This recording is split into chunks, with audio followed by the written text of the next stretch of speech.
कहानी की शुरुआत होती है एक अजीब और मज़ेदार ट्विस्ट से। एक बहुत बड़ा बिजनेसमैन नेता सिन्हा अपने 2000 करोड़ के ब्लैक मनी को वाइट करने की फिराक में है। उसका मैनेजर दुबे उसे एक गजब का आइडिया देता है। एक ऐसी बकवास फिल्म बनाओ जो बॉक्स ऑफिस पर सुपर फ्लॉप हो जाए, ताकि सारा नुकसान दिखाकर टैक्स बचा सकें।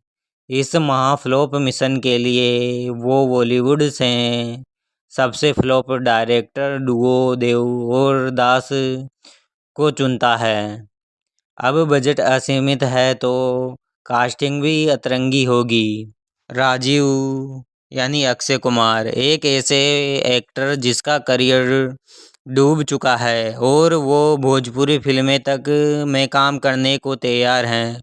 उसे इस फिल्म में 200 करोड़ की फीस देकर साइन किया जाता है। एडा अन्ना और रोमियो ये दोनों लोकल गैंगस्टर हैं जिनका संबंध पिछले पार्ट्स के उदय और मजनू भाई से हैं।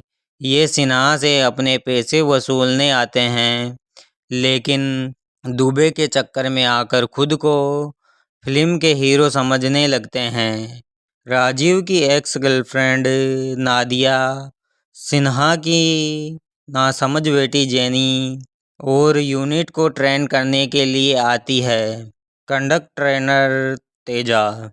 दुबे इन सभी को बेवकूफ़ बनाता है। वो राजीव, रोमियो और अन्ना तीनों को अलग अलग कहता है कि वही फिल्म का असली हीरो है और बाकी दोनों तो बस कुत्ते हैं।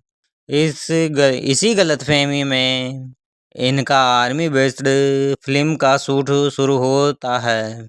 शूटिंग के दौरान एक बड़ा धमाका होता है जिससे पूरा सेट तबाह हो जाता है।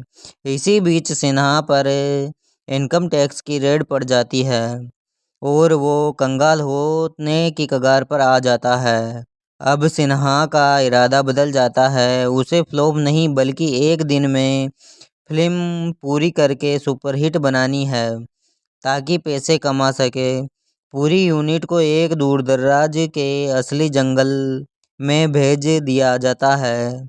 जंगल में पहुंचते ही फिल्म की टोन पूरी तरह बदल जाती है। वहाँ कोई सेट नहीं बल्कि असली का खूंखार विलन आतंकवादी जतारा अपने गैंग के साथ उस गांव पर जुल्म ढा रहा है। जतारा वहीं की एक महिला जोया के पीछे पड़ा है। जब राजीव और उसकी पूरी पलटन आर्मी की वर्दी में वहां शूटिंग के लिए पहुंचती है तो मुराद चाचा और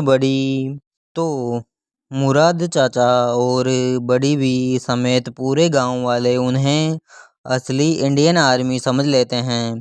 फिल्म की क्रू सोचती है कि गांव वाले बहुत अच्छी एक्टिंग कर रहे हैं और गांव वाले सोचते हैं कि देश के वीर जवान उन्हें बचाने आए हैं। राजीव को धीरे धीरे समझ में आता है कि जो गोलियां चल रही है वो नकली नहीं असली है। दर्द और खतरा दोनों असली है। राजीव को इसी जंगल में अपने पिता भी मिलते हैं जो 15 साल पहले लापता थे। यहाँ से कॉमेडी के साथ साथ एक देशभक्ति और इमोशनल ड्रामा शुरू होता है। राजीव, रोमियो और येड़ा अन्ना अपनी आपसी दुश्मनी और भूलकर एक होते हैं।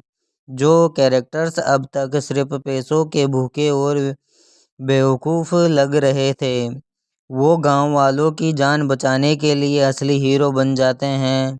सब मिलकर अपनी फिल्मी तरकीबों और स्टंट्स का इस्तेमाल करके जतारा और उसके आतंकवादियों को धूल चटाते हैं।